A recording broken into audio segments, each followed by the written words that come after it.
ಇನ್ನು ರಮ್ಯಾ ವಿರುದ್ಧ ದರ್ಶನ್ ಫ್ಯಾನ್ಸ್ ಅಶ್ಲೀಲ ಮೆಸೇಜ್ಗಳು ಕಮೆಂಟ್ಸ್ಗಳು ಮಾಡ್ತಾ ಇರೋ ವಿಚಾರಕ್ಕೆ ಸಂಬಂಧಪಟ್ಟಂತೆ ಮೈಸೂರಿನಲ್ಲಿ ಸಂಸದ ಯದುವೀರ್ ಒಡೆಯರ್ ಅವರು ರಿಯಾಕ್ಷನ್ ಕೊಟ್ಟಿದ್ದಾರೆ. ಏನು ಹೇಳಿದ್ದಾರೆ ಬನ್ನಿ ತೋರಿಸ್ತೀನಿ.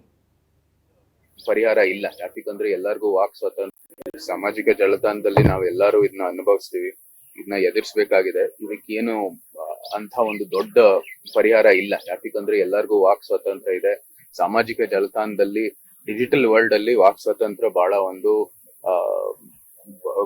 ರಕ್ಷಣೆ ಮಾಡುವಂತದ್ದು ಒಂದು ಕ್ವಾಲಿಟಿ, ಯಾಕಂದ್ರೆ ಅದರ ಮೂಲಕ ನಾವು ನಮ್ಮ ನಿಜವಾದಂತಹ ಆಲೋಚನೆಗಳು ನಾವು ಮಂಡಿಸಬಹುದು.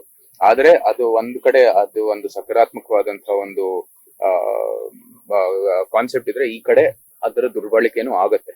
ಸೊ ಅದು ಒಂದು cost we have to pay, ಅದು ಇದ್ದೇ ಇರತ್ತೆ. ಆದ್ರೆ ನಾನು ಯಾವತ್ತೂ ಸಹ ನಮ್ಮ ನಡವಳಿಕೆ, ನಮ್ಮ ವ್ಯಕ್ತಿತ್ವ ಅದನ್ನ ನಾವು ಬದಲಾಯಿಸಬೇಕಾಗಿದೆ. ಬರೀ ಸೋಷಿಯಲ್ ಮೀಡಿಯಾಲಿ ನಿಮ್ ಮುಖ ಕಾಣದೇ ಇರೋ ಕಾರಣಕ್ಕಾಗಿ ಏನೇನ್ ಬೇಕಾ ಬಂದಂಗ್ ಬರೆಯೋದು ಅಂತದ್ದು ಅವಕಾಶ ಅಲ್ಲ.